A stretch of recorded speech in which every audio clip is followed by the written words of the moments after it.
Le canton numéro 13, canton de Tingoni, comprend les communes de Tsangamouji et celle de Tingoni, c'est-à-dire les localités d'Oumlia, Chembenyumba, Tsangamouji village et celle de la commune de Tingoni, Tingoni village, donc Broalé, Kombani et Mirereni, malgache, maoré, grand comorien. Ce canton est à lui seul une photographie des différentes vagues de peuplement de Mayotte.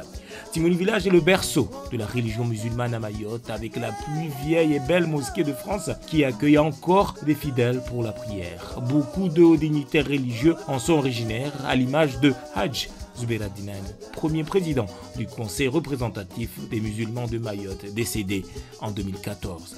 L'autre grande localité de la commune est Kombani, et la patrie de la communauté comorienne, descendant d'anciens travailleurs des plantations de la société coloniale de Bambao. Un hameau qui connaît un essor économique spectaculaire avec l'implantation d'abord du régiment du service militaire adapté et plus récemment d'enseignes de la grande distribution et de banque.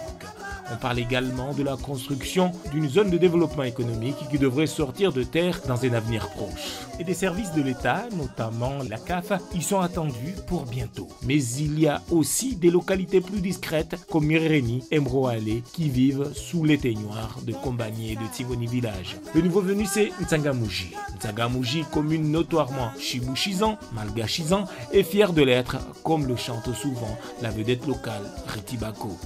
Ici, le redécoupage des cantons est venu remettre en cause une gestion territoriale qui n'a jamais été formalisée, certes, mais toujours respectée à chaque élection locale. Le maire vient historiquement de Tingoni et le conseil général de Kombani. Souvent, ils sont issus de partis politiques différents. Que devient donc ce partage, surtout quand on prend en compte le fait qu'avec l'arrivée de Tsangamouji, ce sont 3 villages, donc des centaines d'électeurs qui vont peser forcément sur la balance. Les partis politiques vont devoir faire preuve de beaucoup de génie afin de rassembler des administrés qui n'ont pas l'habitude de voter ensemble, pour les cantonales et les municipales en tous les cas, puisque depuis les dernières élections législatives, ils sont devenus des habitants de la 2e circonscription de Mayotte.